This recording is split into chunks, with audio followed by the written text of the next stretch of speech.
তোমাকে দুনিয়া ছাইরা চইলা যাইতে হবে নির্ধারিত সময়। ইদা জা আজালুহুম ইদা জা আজালুহুম লা ইস্তাখিরুনা সাআতাও ওয়া লা ইস্তাকদিমুন। নির্ধারিত সময়ে কিন্তু বান্দা দুনিয়া ছাইরা চলে যাইতে হবে। 1 মিনিট আগেও বান্দা ছাড়বে না দুনিয়া, 1 মিনিট পরেও ছাড়বে না দুনিয়া। মালাকুল মউত হযরতে আজরাইল সময় মতো মানুষের সামনে আইসা দাঁড়াইবো। ওই যে দেখো না পয়গম্বর যারা ছিল ও পয়গম্বর গুলো সময় মতো নির্ধারিত সময়ে দুনিয়া ছাড়ছে। বান্দারে গভীর মনোযোগ দিয়া শুনো, তুমি আর আমি কিন্তু বেশি দিন এই দুনিয়াতে থাকবো না, এই জগতে থাকবো না। এই জন্য পয়গম্বররাও তো নির্ধারিত সময়ে দুনিয়া ছাইরা চলে গেছে। আমার রব বলেন ফাইন্নাহু মুলাকিকুম, নির্ধারিত সময়ে কিন্তু বান্দা তোমার কাছে মালাকুল মউত আসবে। শুধু নির্ধারিত সময়ে মালাকুল মউত আসবে না, ওয়ালাউ কুনতুম ফি বুরুজিম মুশাইয়াদা ওয়ালাউ কুনতুম ফি বুরুজিম মুশাইয়াদা, বান্দারে পুঙ্খানুপুঙ্খানুভাবে তোমারে কিন্তু হিসাব বুঝায়া দেওয়া হবে। এ ভাই আপনি আর আমি কিন্তু চিরদিন এ দুনিয়াতে থাকবো না, অল্প সময় নিয়ে আসছি। এখান থেকে যদি ভালো কয়েকটা আমল নিয়ে যাইতে পারি, হইতে পারে রুসিলায় আল্লাহ তাআলা আমার আপনার জিন্দেগির গুনাহ মাফ করে দিতে পারে। বলছিলাম আল্লাহ তাআলা বলেন বান্দা তোমাকে কিন্তু নির্ধারিত সময়ে দুনিয়া ছাইরা চইলা যাইতে হবে। কারণ পয়গম্বররা নির্ধারিত সময়ে দুনিয়া ছাড়ছে। ওই যে পয়গম্বর সুলাইমান আলাইহিস সালাম জিন জাতির ভাষা বুঝে আমার আল্লাহ পয়গম্বর সুলাইমানকে গোটা পৃথিবীর রাজত্ব দিয়া বানায়া পাঠাইছে। পয়গম্বর সুলাইমান আলাইহিস সালাম জিন জাতির ভাষা বুঝে আমাদের মসজিদুল আকসা ওরা কায়রা লইয়া যাইতে চায়। যে মসজিদুল আকসা পয়গম্বর সুলাইমান আলাইহিস সালাম জিন জাতিদেরকে দিয়া বানায়, জিন জাতিদেরকে দিয়া নির্দেশ দিয়া মসজিদুল আকসা নির্মাণ করাইতেছে। ইত্য বৎসরে হযরতে মালাকুল মউত সুলাইমান নবীর কাছে আগমন করে আয়েশা বলে ও পয়গম্বর আপনার সময় শেষ, নির্ধারিত সময়ে কিন্তু আপনাকে দুনিয়া ছাইরা চলে যাইতে হইব। এবার পয়গম্বর সুলাইমান আলাইহিস সালাম বলে ভাই আজরাইল দেখো না জিন জাতিদেরকে দিয়া আমি কিন্তু মসজিদুল আকসা নির্মাণ করাইতেছি। আমার জন্য যদি আল্লাহর কাছে একটু সুপারিশ করতা যে আল্লাহ যদি আমার হায়াতটা একটু বাড়ায়া দিত, তাইলে মসজিদুল আকসার কাজ শেষ কইরা আমি না হয় দুনিয়া ছাইরা চইলা যাইতাম। মালাকুল মউত আজরাইল বলে ও পয়গম্বর না না, এই অপশনের দায়িত্ব আমার কাছে নাই। আমার কাজ হইল দুনিয়ার মানুষগুলোর জানগুলো বের করে লইয়া যাওয়া। হাই হাই রে, দুনিয়ার মানুষের জান বের করে নিয়ে যাওয়া বড় কঠিন। এই কঠিন মানুষগুলো যখন আপনার সামনে মালাকুল মউত যখন আসবে, যদি সে বদকার হয় তাইলে তার কাছে সুরত দিবে ভয়াবহ, আর যদি নেককার হয় রে নেককার মানুষের কাছে আজরাইল আসবে সুসুরত নিয়া, সুন্দর কইরা ফুলের গ্রানের মাধ্যমে ও বান্দার জানটা বের করে লইয়া যাইব। হযরতে সুলাইমান আলাইহিস সালাম বলে মালাকুল মউত আমি তো আল্লাহর পক্ষ থেকে পয়গম্বর, এই পয়গম্বরের আরজিটা তুমি মানবা না। মালাকুল মউত হযরতে আজরাইল বলে না পয়গম্বর না, আমার কাছে এই অপশনের কোনো দায়িত্ব নাই। আপনাকে নির্ধারিত সময়ে কিন্তু দুনিয়া ছাইরা চলে যাইতে হইব। এবার পয়গম্বর সুলাইমান আলাইহিস সালাম তার হাতের লাঠিটা পিছনে রাইখা সুন্দর কইরা দাঁড় করায়া বইসা গেল।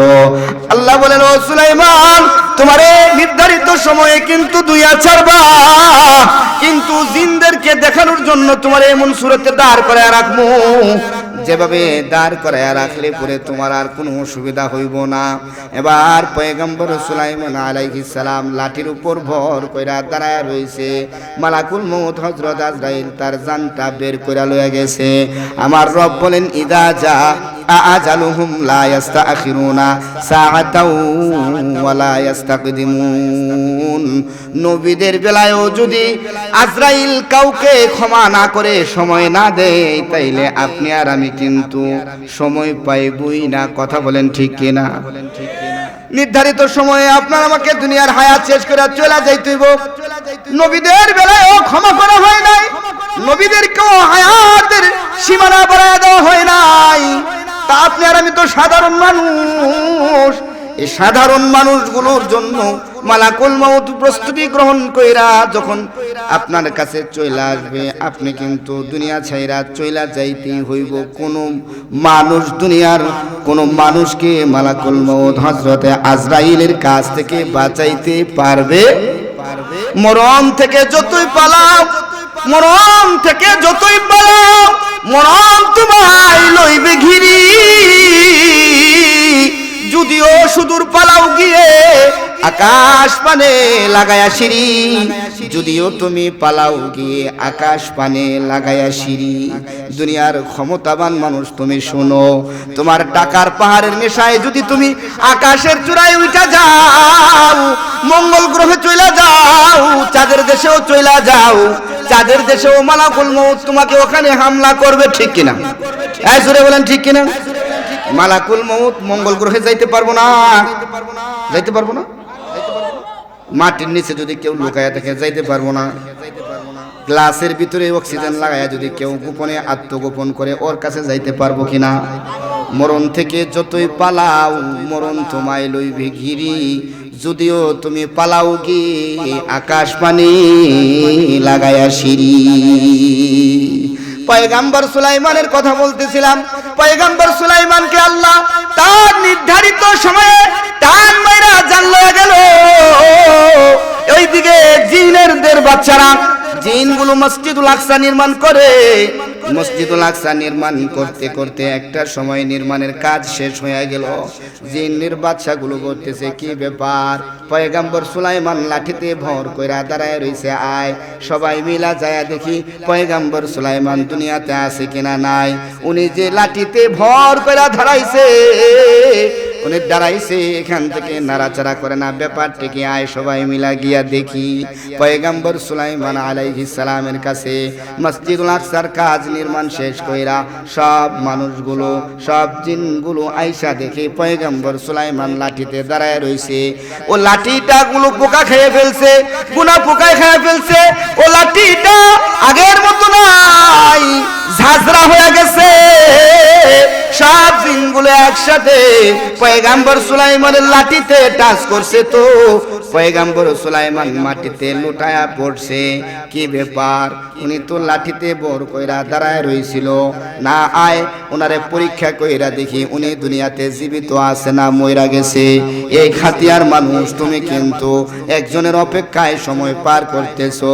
আমার এই কথাগুলো যদি তুমি মনোযোগ দিয়া শুনো, আমি সামনে আপনাকে একটা জায়গায় লয়ে যাবো।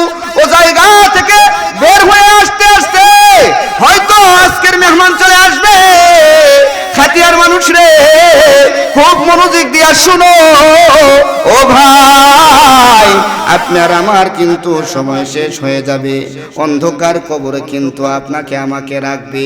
ওই অন্ধকার ঘর, পোকামাকড়ের ঘর, সাপ বিচ্ছুর ঘর, এই ঘরে একাকী থাকা যায়? জোরে কোন? এ ঘরে একা থাকা যায় না, কারণ এই ঘর বড় কঠিন ঘর। যে ঘরে মানুষ একা থাকতে পারে না, তারপরেও মানুষের একা রাইখাইতে হয়। তুমি গভীর মনোযোগ দিয়া শুনো। রাত্রে 11:30 বাজতেছে, আস্তে আস্তে রাত্র গভীর হয়ে যায়। আকাশের পাখিগুলো কেমন যেন ডানা মেলে মেলে নিজেদের বাসায় চলে যায়। ঝিঝি পোকাটাও তার পিছনের বাতিটা বন্ধ করে বাসায় ঘুমায়া পড়ছে। ওই যে ঘরের কোনায় কবুতর বাসা বাঁধছে, সেও কিন্তু রাতের বেলায় আরামের ঘুম ঘুমায়া গেছে। তুমি যে মাহফিলে এখনো বৈশা রইছো, তোমার খাতায় আমার মওলায়ে পাক ফেরেশতাদেরকে দিয়া নেকি লিখাইতাছে। এই নেকিগুলো যদি তোমার জীবনে একবার কাজে লাগে যায়, তাইলে আমলনামা হাতে চইলা আসলে আমার রব বলবে বান্দা যাও তুমি জান্নাতের দিকে দৌড়াইয়া যাও। সামনের দিকে যাচ্ছি না বাবা, এ বাবা আমি মুসাফির, আপনাকে কোন দিকে নিয়ে যাই কথাটা খুব মনোযোগ দিয়া শোনো। পয়গম্বর সুলাইমান আলাইহিস সালাম তিনি মাটিতে ঘুমায় রইছে, জান তার ভিতরে নাই, রূহটা হযরতে মালাকুল মউত লয়ে গেছে। মালাকুল মউত চলে গেছে। তো জিনগুলা আয়েশা বলি পয়গম্বর সুলাইমানকে একটু পরীক্ষা কইরা দেখি উনি আছে কিনা নাই। পরীক্ষা কইরা দেখি এখন তিনি দুনিয়া থেকে চলে যায় নাই, আরো বহু আগেই তার সময়ে দুনিয়া থেকে তিনি বিদায় নিয়ে চলে গেছে। এই কথাটা আল্লাহ কোরআনে হাকিমের মধ্যে বলেন, ইযা জা আজালুহুম লা ইস্তাখিরুনা সাআতাও ওয়া লা ইস্তাকদিমুন। আমার রব বলে বান্দারে তুমি কিন্তু নির্ধারিত সময়ের মধ্যে চইলা যাইবা, কিন্তু আমি আল্লাহ মানুষরে বড় সুন্দর কইরা বানাইছি। লাকাদ খালাকনাল ইনসানা ফি আহসানি তাকওয়িম। আল্লাহ মানুষকে বড় সুন্দর কইরা বানাইছে। এই সুন্দর মানুষগুলোকে আল্লাহ জাহান্নামের আগুনে ফেলাইতে চায় না। এরপরের আয়াতে আল্লাহ বলেন সুম্মা রাদাদনাহু আসফালা সাফিলিন। আমি কিছু মানুষকে জাহান্নামের হীনতম মানুষদের কাতারে লইয়া যামু, কিছু মানুষরে আমি আল্লাহ জাহান্নামের বিভীষিকাময় জায়গায় রাখবো। এবার আল্লাহ তাআলা পরের আয়াতে বলেন ইল্লাল্লাযিনা আমানু, কিন্তু তাদেরকে না, কিন্তু তাদেরকে না, ইল্লাল্লাযিনা আমানু যারা ঈমান এনেছে, ওয়া আমিলুস সালিহাত নেক আমল করেছে। ইল্লাল্লাযিনা আমানু ওয়া আমিলুস সালিহাত যারা নেক আমল করেছে, ফালাহুম আজরুন গায়রু মামনুন, তাদের জন্য আমি রবের পক্ষ থেকে রয়েছে বিশাল বড় এক পুরস্কার। সুবহান জোরে কন্যা সুবহানাল্লাহ। আপনাদের সুবহানাল্লাহর আওয়াজে বোঝা যায় যে আজকে খাওয়া দাওয়া কিছু হয় না, বইয়ে রয়েছে। পুতাইন্না মুড়ি চিনেন আপনারা? যে পুতাইন্না মুড়িতে কামড় দিলে আর এক কামড় আর দিতে মন চায় না, ঠিক না? এটা ফালাই দেওয়া লাগে। সুবহানাল্লাহ কইলে গুনাহ হইব না সওয়াব হইব? জোরে কোন গুনাহ হইব না সওয়াব হইব? তো জোরে আওয়াজ করে বলেন সুবহানাল্লাহ। লা ইলাহা ইল্লাল্লাহ, লা ইলাহা ইল্লাল্লাহু আল্লাহু আকবার। জোরে আওয়াজ করে বলেন আল্লাহু আকবার। জবান ছেড়ে দিয়ে বলেন আল্লাহু আকবার। আমাদের মালিককে জোরে জবান খুলে বলেন আমাদের মালিককে। আরো জোরে বলেন আমাদের মালিককে। আমার আল্লাহ বলতেছেন বান্দা ইল্লাল্লাযিনা আমানু ওয়া আমিলুস সালিহাত, কিন্তু তাদেরকে আমি জাহান্নামে নিক্ষেপ করব না। যারা নেক আমল করেছে এদের জন্য রবের পক্ষ থেকে রয়েছে বিশাল বড় এক পুরস্কার। এ বাবা আমরা কি আল্লাহর পক্ষ থেকে পুরস্কার নিতে চাই কি চাই না? জোরে বলে না। কে কে চান না হাত তুলেন। সবাই চান? সবাই চান। আচ্ছা বাবা আমি তো এতক্ষণ আপনাদেরকে মরণের একটা সময় বলতেছিলাম।